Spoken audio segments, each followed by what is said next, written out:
वृंदावन में एक मदन टेर में एक अंधे बाबा रहते थे, जिन्हें मदन टेर के अंधे बाबा भी कहा जाता था।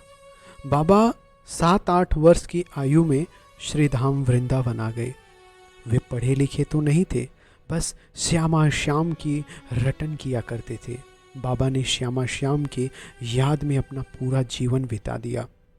उनका प्रेम इतना गहरा था कि श्यामा श्याम का नाम लेते ही उनकी आंखों से अश्रुधारा बहने लगती थी। ऐसा कहा जाता है कि बाबा रोते रोते श्यामा श्याम की याद में नेत्रहीन हो गए थे। करुणामयी कृपामयी श्री राधा रानी ने बाबा की पुकार सुनी और वे इसे सहन ना कर सकी। श्री श्याम सुंदर से कहती हैं कि आप उस बाबा के पास जाओ और पूछो कि आप क्यों रो रहे हो। नेक उनसे पूछो और उनको हंसा के आओ, प्रसन्न करके आओ। श्री कृष्ण बाबा के पास गए और पूछने लगे, ए बाबा काहे को रो रहे हो? भूख लगी है? कुछ लेके आओ खाने के लिए? क्या हुआ है, क्यों रो रहे हो? बाबा ने सोचा यह कोई ग्वारिया बालक है, इसका स्वर तो बहुत मीठा है। तब बाबा ने बोला, ए बालक, ए ग्वारिया ग्वाल, तू यहाँ से चला जा, मुझे भजन करने दे। परंतु प्रभु ने फिर पूछा, बाबा काहे को रो रहे हो? बाबा बोले, तुम्हें मैं कह दई, चला जा यहाँ से, मुझे भजन करन दे। प्रभु बाबा से अटखेलियाँ कर रहे थे, बार बार बाबा से पूछ रहे थे, बाबा भूख तो ना लगी है? बाबा झुलझुला गए और क्रोध में उठकर लाठी उठाकर बोले, तू यहाँ से जा रहा है कि नहीं कि तुम्हें बताऊं? इतने में श्री श्यामा जी, श्री लाडली जी, श्री राधा रानी भी आ गई और लाडली जी ने कहा, यह आपसे नहीं हंसेंगे, ये आपके सवालों का जवाब नहीं देंगे, ये तो हमारे लिए रोते हैं। आओ मैं इनको देखो कैसे हंसाती हूँ। लाडली जी ने विनोद करते हुए बाबा से कहा, बाबा क्यों रो रहे हो? बहू खो गई है क्या तेरी? बाबा के मुख से सहज ही मुस्कान आ गई बहू का नाम सुनकर। बाबा बोले, अरे लाली, तू तो बहुत भोरी है। बाबा, लोगों के पास क्या बहू होती है? लाडली जी ने कहा, तो बाबा काहे को रो रहे हो? तेरे कोई अपनों ना है? बाबा बोले, लाली, मैं या काजे ना रो रहा हूँ कि मेरे कोई ना है, मैं या काजे रो रहा हूँ कि जो मेरे अपने हैं उन्होंने मुझे बिसार दई, भूल गए मुझे। लाडली जी ने पूछा, कौन है तेरे बाबा अपने?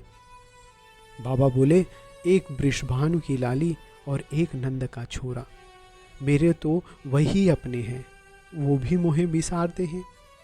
बाबा बोले, मुझे आश्चर्य की बात है कि वो हमारी लाली जानंद के छोरा के संग रह रहकर वाय भी निष्ठुर हो गई है। मेरो जीवन बीत गयो, लेकिन वाय भी मेरी सुध लेने ना आई। लाडली जो कहती हैं, मैं निष्ठुर हो गई। इतने में ठाकुर जी बोलते हैं, यह आप क्या कर रही हो श्यामा जी? अभी बाबा को सब पता चल जाएगा, आप स्वयं को प्रकट कर रही हो। बाबा के समीप लाडली जी ने खुद को संभाला और बोला, बाबा हमारो नाम भी राधा ही है, जाके मारे मैंने कही। फिर लाडली जी बोलती हैं, बाबा तुम्हारे तुझे सूझे ना, तुझे दिखे ना, अगर तुम्हारे सामने जिन्होंने तुम्हें बिसार दिया है तुम्हारे सामने आएंगे तो तुम कैसे पहचानोगे? बाबा बोले, हे लाडली, तू भोरी है। करुणामयी लाडली जब समीप आवेंगी ना तो वो अपने कर कमल से मेरी आँखों को छूकर अपना दर्शन देवेंगी। इतना सुनते ही कृपामयी करुणामयी दया निधि की लाडली श्यामाजू राधा रानी से रहा नहीं गया। उन्होंने अपने कर कमल से बाबा के नेत्रों को स्पर्श कर दिया और उसमें ज्योति प्रदान कर दी। आज बाबा ने अपने पुण्यों का फल को प्राप्त कर लिया। साक्षात युगल सरकार श्यामा श्याम के साथ में समस्त सखियों का दर्शन प्राप्त कर रहे हैं।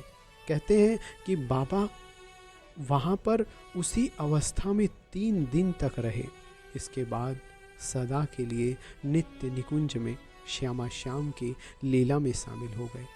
कैसी रही कथा वृंदावन की? ये सच्ची कथा है, इसे आप कुछ अलग मत मानना। कि ये काल्पनिक कथा है, वहाँ पे नित्य कथाएं, नित्य लीलाएं होती रहती हैं ठाकुर जी की, श्यामा जू की अपने भक्तों के साथ करती रहती हैं। आज की कथा यहाँ पर विराम लेते हैं, फिर मिलेंगे एक नए प्रसंग के साथ में। तब तक के लिए जय श्री कृष्ण।